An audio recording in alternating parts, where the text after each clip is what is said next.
Okay, so I told you in the last video that this would be the third of our three options for teachers in some of our Christian theological practice. Okay, so we are looking today at St. Thomas Aquinas, and where St. Augustine and St. Anselm of Canterbury sounded a lot like Platonic thought in this transcendence of God.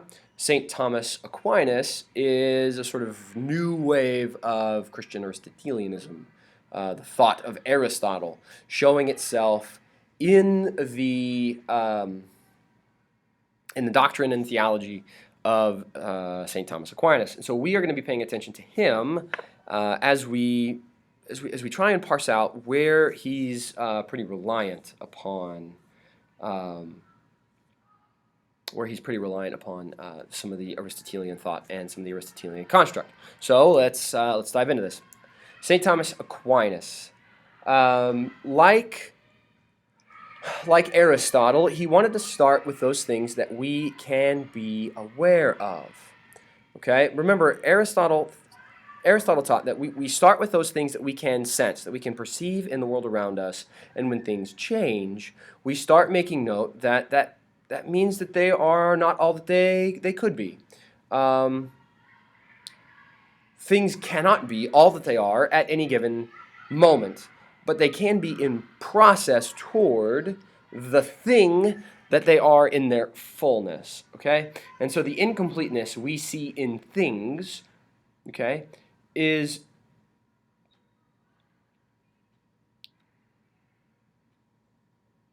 part of the process in becoming, okay, is part of the process in becoming that thing. So when Aristotle observes the acorn and the fact that it grows into the oak tree, he says that the acorn possesses the potentiality to be the oak tree.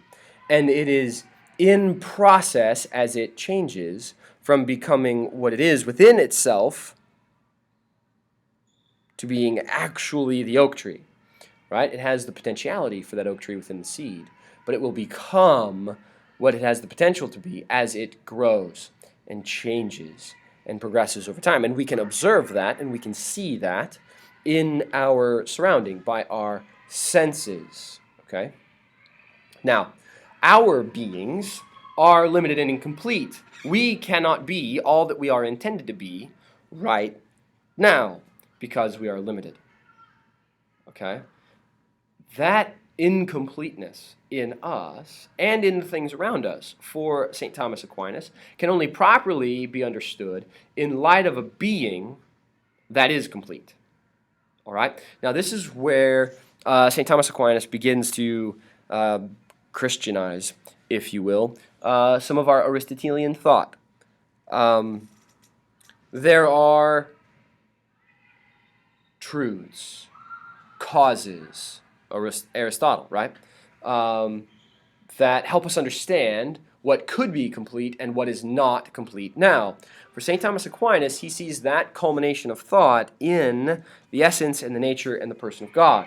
So, for example, the only being that is complete in and of himself, in and of itself, in substance, in true essence and nature and character and personhood, is God. Okay? And so he sees in the thought of Aristotle this framework that says we can actually look at the incompleteness around us and not say that it is somehow corrupted, right? Like Plato would argue, the corrupted form of the true idea. Aristotle and St. Thomas Aquinas would argue we see in the incompleteness around us proof that there is something complete somewhere, that we can tell by the fact we can understand these things are incomplete, these things are imperfect, that there must be a perfect out there somewhere. Okay? And for St. Thomas Aquinas, that perfect out there somewhere, this complete being, this complete essence, that is God himself. God alone is complete. God alone is being in and of itself. Okay? That is God alone. He is transcendent of our experience here, but he's also immanent in the sense that he causes this existence. And this is really where St. Thomas Aquinas sort of reaches down and digs into Aristotelian thought. This idea of causation. Okay, Aristotle, you should remember, and I'm not going to rehash it here, you should remember Aristotle's four causes. St. Thomas Aquinas, in sort of Christianizing Aristotelian thought, begins to move. If God alone is complete and is the only true being in and of God's self, then it is God who can only logically, only rationally, and only possibly be the cause and the ultimate foundation of all of existence and all of the change that we see in that existence. Now, it's important to note that St. Thomas Aquinas here is talking about change as the process of moving into what it is things should be according to the way God has created them. So it's not change in the sense of corruption and sin and the deficiencies that we see in these things. Like Plato's view of the world, where those things that were deficient were imperfect because they weren't the pure idea. For Aquinas and Aristotle, it seems to be more of the process toward what we are destined to be. And that change for him is a positive, as God is at work pushing us toward what we are supposed to be in a way.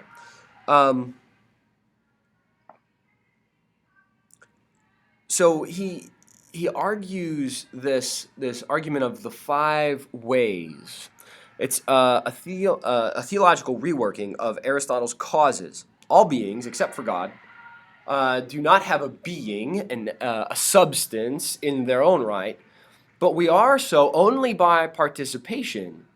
God is being in and of himself, and he has caused us. And so we find our being and essence and true substance by participation and engagement with the complete being and essence and substance that is in and of itself the true nature of being and existence. And so only in light of God, St. Thomas argues, can we fully understand what we are as human beings. And his five ways is a way of arguing for this first mover, this first cause, that sounds rather Aristotelian, in a theological construct that explains the nature and essence of God. So, for example, he says the first way, the first way in our argument for God's existence is the argument from motion. Things that we experience are in motion. They can be set in motion by something else, and you'll remember a little bit of this from Aristotle's argument of motion.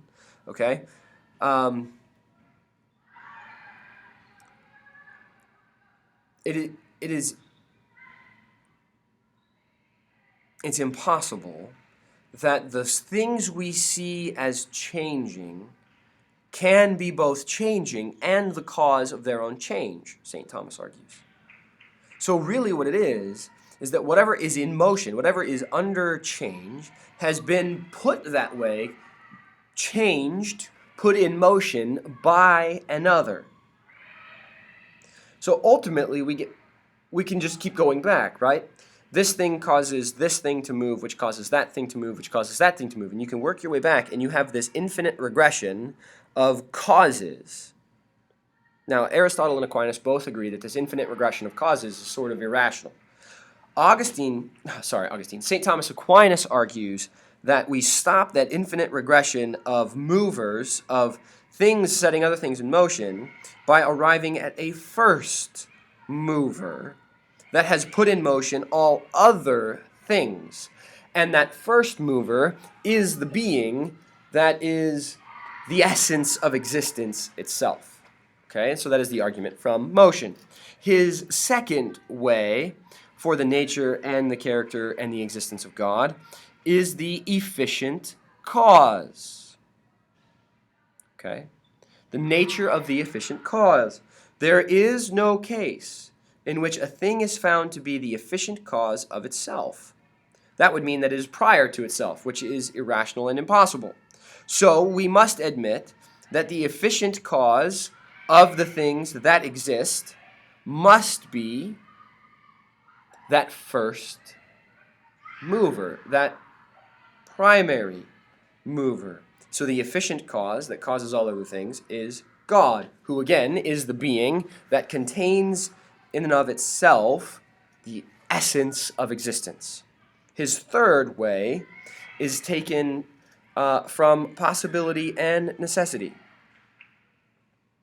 It is impossible for the things here to always exist, and it is possible not to exist.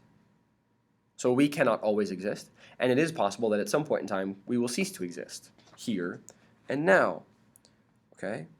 So only that which has always existed and causes all other existence can necessarily be God.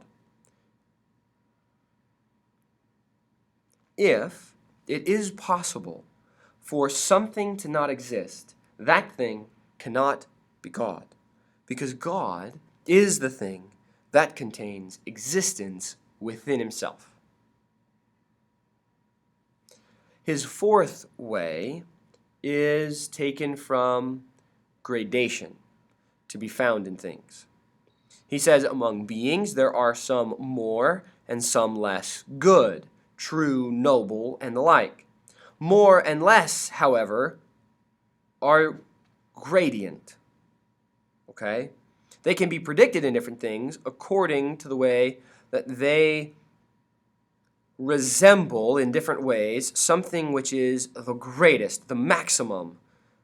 Okay? So a thing is said to be hotter than something else when it resembles what is hottest, the hottest thing. Okay? Things can be better when they resemble that which is best. Okay? So there is in this gradation something which calls us to recognize that I only know what is better, I only know what is more true by understanding that there is something that is the essence of best, goodness, of truth, of love and heat, and all of these. Okay, so we only know the gradation that we see here and now in relationship to that thing which is the end of that gradation, the supreme end of that gradation. We only know better because there is best, and that best must logically then be God. The fifth and the final way in his 5 ways is the governance of the world. We see those things in the world around us that perhaps lack intelligence. And it's evident from their acting, always, sometimes, it's evident from their acting that we understand there is a better way. We understand there is intelligence at work, or in some cases, intelligence not at work, right? We see the difference in intelligent beings and those things we encounter in the world around us that are not intelligent.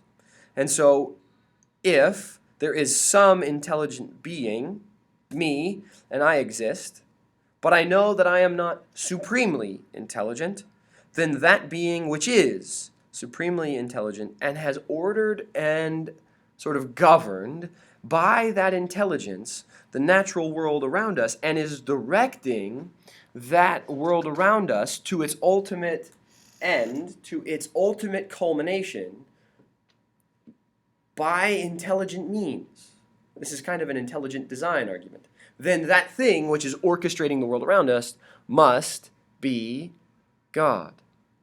And so from his 5 ways, relying on Aristotle's causes, St. Thomas Aquinas has offered an argument, a way of understanding this is how and why and the way in which God must exist. For in St. Thomas Aquinas, we begin with those things that we can know. We can see these things in our life and experience. Like, we can see better. But the fact that we can see and understand what is better points us toward something that is best. And for St. Thomas Aquinas, that absolute, that best, that culmination is God. Because it is God who is in God's self is the essence and nature of existence and completeness and goodness. And so we understand God to be the end, the transcendent end of the immanent things we experience here and now. But because we can see and experience them here and now, in my immediate context, I can rely on my senses, like Aristotle, to know and understand and perceive the world around me in its relationship to those things that are transcendent of this place. For St. Thomas Aquinas, my ability to perceive and understand those things that are deficient here is evidence of something that is not deficient somewhere else. Okay? Now you have, hopefully, a grip on our Neoplatonist theologians, right? St. Augustine of Hippo and St. Anselm of Canterbury, and now our new sort of Aristotelian theological outlook in St. Thomas Aquinas, offering from the constructs of Aristotle rational argumentation for the nature, the existence, and the being that we call God.